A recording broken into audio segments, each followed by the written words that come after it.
Okay.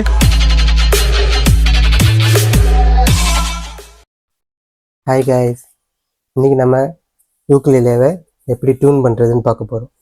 ஏன் எப்போவும் tune பண்ணணும்னா, எப்போவுமே நீங்கள் எடுத்த உடனே வாசிக்க முடியாது, டியூனிங் பண்ணிட்டு தான் வாசிக்கிற மாதிரி இருக்கும். நீங்கள் வாசித்து முடித்ததுக்கப்புறம் அதோட டியூனிங் மாறிடும். திரும்பவும் நீங்கள் ஃபஸ்ட்லேருந்து டியூன் பண்ணிட்டு தான் வாசிக்கிற மாதிரி இருக்கும். 10 to 20 மினிட்ஸில் வாசிக்க அதோட டியூனிங் மாறலாம். அதனால் எப்போவுமே ப்ராக்டிஸ்க்கு எடுக்கும்போது ஃபஸ்ட்டு டியூன் பண்ணுங்கள். டியூன் பண்ணிட்டு தான் நீங்கள் வாசிக்க ஸ்டார்ட் பண்ணணும். அப்போ தான் கரெக்டான நோட்டு கிடைக்கும். அதுக்கு டியூன் பண்ணுறதுக்கு உங்கள்கிட்ட இந்த மாதிரி டியூனர் இருந்துச்சுன்னா ஓகே, இது பேர் டியூனரு, ஆன்லைனில் கிடைக்கும். இது மேலே கிளிக் பண்ணிட்டு கரெக்டாக ஒரு ஸ்ட்ரிங்கு அதுக்கேற்ற மாதிரி அட்ஜஸ்ட் பண்ணிக்கலாம். ஒரே டியூனர்லேயே கிட்டார், யூக்குலேலே அதே மாதிரி 2-3 இன்ஸ்ட்ருமெண்ட்டுக்குள்ளே டியூனிங் அதிலே பண்ணிக்கலாம்.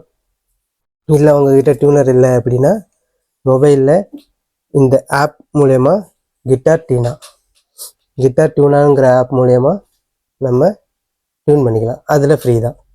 இப்போ இதில் 4 காட்டுதா, 4 ஸ்ட்ரிங்கும் அதே மாதிரி நமக்கு 4 ஸ்ட்ரிங் இருக்கா, இந்த 4 ஸ்ட்ரிங்கையும் இது மூலயமா நம்ம டியூன் பண்ணிக்கலாம். இப்போ இதில் ஏ ஸ்ட்ரிங்கை நம்ம டச் பண்ணோம்னா அதில் ஒரு சவுண்டு கேட்கும். அதே சவுண்ட் நமக்கும் இங்கே வரணும். அப்போ அதில் டியூன் அப்னு கட்டுதா, ஸோ நம்ம டியூனை அப் பண்ணணும். அப் பண்ணுறது, டவுன் பண்ணுறதுனா இதை ரொட்டேட் பண்ணுறது மூலிமா, டைட் பண்ணுறது, லூஸ் பண்ணுறது.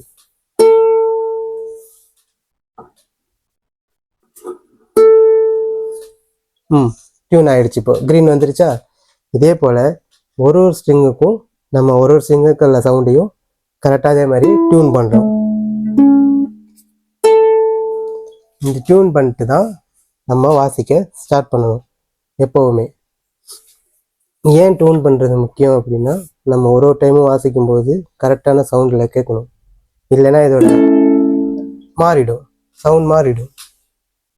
உங்களுக்கு வேணும்னா ஆன்லைனில் இந்த மாதிரி டியூனர் இருக்கும். மோஸ்ட்லி ஒரு 300-200 அந்த ரேஞ்சில் தான் வரும். வாங்கிக்கோங்க, வாங்கி டியூன் பண்ணுங்க. இல்லை அவ்வளோ காசு கொடுத்து வாங்க வேணாம்னா இந்த மாதிரி மொபைல் ஆப்லேயே நம்ம டியூன் பண்ணிக்கலாம். இது யூக்குலேலேக்குன்னு இல்லை, நீங்கள் கிட்டாருக்கு வாசிக்கிற மாதிரி இருந்தாலும் ரெண்டுமே யூஸ் பண்ணலாம். இதுலேயும் கிட்டாருக்கு டியூன் பண்ணிக்கிறது இருக்குது, இதுலேயும் டியூன் பண்ணிக்கலாம். இது இப்படி தான் நம்ம டியூன் பண்ணணும். 4 ஸ்ட்ரிங்கையும் ஃபஸ்ட்டு டியூன் பண்ணுங்கள். டியூன் பண்ணிட்டு வாசிக்க ஆரம்பிங்க. நம்ம நெக்ஸ்ட் வீடியோவில் எப்படி ஸ்ட்ரம் பண்ணுறதுன்னு சொல்லித்தரேன். ஓகே, நெக்ஸ்ட் வீடியோவில் நம்ம எப்படி ஸ்ட்ரம் பண்ணுறது, கார்டுக்கு எப்படி கையை வைக்கிறதுங்கிறத நெக்ஸ்ட் வீடியோவில் பார்க்கலாம்.